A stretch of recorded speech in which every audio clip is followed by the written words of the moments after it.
कुछ साल पहले बॉलीवुड की एक फिल्म आई थी, एनिमल। देखी होगी आपने। उस फिल्म में रणबीर कपूर अपने जीजा से बड़े नाराज थे। क्यों? क्योंकि उनका जीजा उनके पापा को पापा कहता था। घर में ऐसे रहता था जैसे रणबीर कपूर की हैसियत कम हो गई थी और उनके जीजा की हैसियत ज्यादा हो गई थी।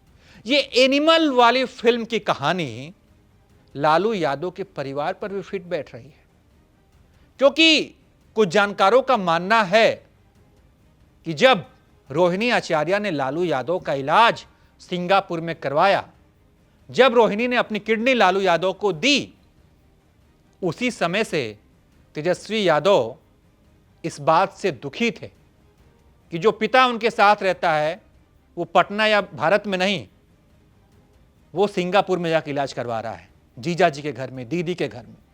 और नाम किसका आ रहा है? रोहिणी आचार्य का। मतलब एनिमल फिल्म वाली कहानी। तेजस्वी यादव उसी समय से थोड़े निराश थे कि भाई ये मेरा परिवार है, मेरे पापा हैं और रोहिणी आचार्य और उनका परिवार उनके नाम पर अपनी सुर्खियां बटोर रहा है। जब रोहिणी आचार्य के साथ मारपीट हुई तो रोहिणी ने एक बात कही, उस पर आपने गौर किया? रोहिणी ने कहा कि तेजस्वी ने मुझसे कहा कि तुमने पापा को अपनी गंदी किडनी दी और गंदी किडनी देकर तुमने पापा को गंदा कर दिया, तुमने पैसे लेकर पापा को किडनी दी। यानी ये किडनी वाला जो मामला है, ये कब का मामला है? बहुत पहले का मामला है। और तेजस्वी यादव ने अगर सच में ऐसा बयान दिया है तो जाहिर है कि जब उनका इलाज लालू यादव का चल रहा था तब तेजस्वी यादव के दिमाग में सब कहानी बन रही थी कि पापा का इलाज सिंगापुर में हो रहा है, पापा का इलाज मेरी बहन करवा रही है, पापा का इलाज मैं क्यों नहीं करवा रहा हूं, मेरी बहन की तारीफ क्यों हो रही है कि बेटी हो तो रोहिणी जैसी, ये क्यों नहीं हुआ कि बेटा हो तो तेजस्वी जैसा। मतलब परिवार में ये सत्ता की लड़ाई है। हो सकता है कि लालू यादव के परिवार के जितने सदस्य हैं वो सभी चाहते हैं कि परिवार का हिस्सा, परिवार की संपत्ति में उनका भी हक हो। और रोहिणी आचार्य चाहती होंगी कि राजनीतिक हक मिले, संपत्ति में हक मिले, तभी छपरा से चुनाव लड़ा था उन्होंने। और इस बार भी वो चाहती थी कि उन्हें टिकट मिले, उन्हें प्रचार का जिम्मा सौंपा जाए। लेकिन खबर यह भी है कि संजय यादव और अपने सलाहकारों को ध्यान में रखते हुए तेजस्वी यादव ने रोहिणी को चुनाव में प्रचार करने नहीं दिया। तो रोहिणी आचार्य इस बात से भी नाराज थी। भाई जिस पिता को उन्होंने किडनी दी, अगर आप रोहिणी आचार्य का फेसबुक पेज देखिए, अगर ट्विटर देखिए, तो सबसे ऊपर जो पोस्ट पिन की हुई है वो पोस्ट है लालू यादव के साथ का, हॉस्पिटल में लालू यादव व्हीलचेयर पर बैठे हैं या फिर लेटे होंगे और रोहिणी बगल में है। वो उस समय का प्रकरण है जब रोहिणी आचार्य ने उनको किडनी दी थी।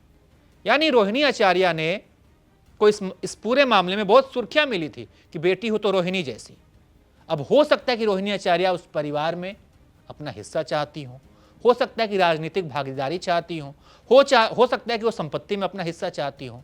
और ये बात तेजस्वी यादव के मन में खटक रही हो कि भाई असली वारिस हम हैं, इस पर पूरा हक मुझे होना चाहिए।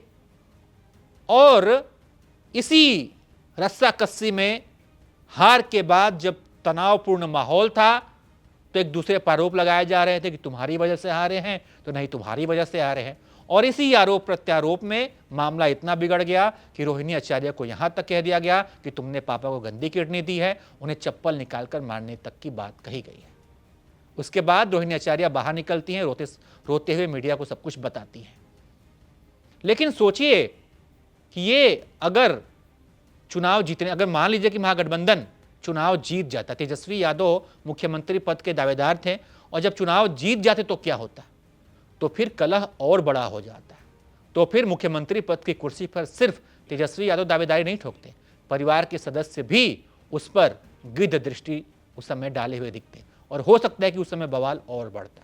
बहरहाल इस पर आप क्या सोचते हैं? राय दीजिए। देखते रहिए आप एबीपी लाइव। और क्या वाकई में आपको भी लग रहा है कि एनिमल फिल्म वाली कहानी बिहार में राबड़ी आवास में देखने को मिल रही है?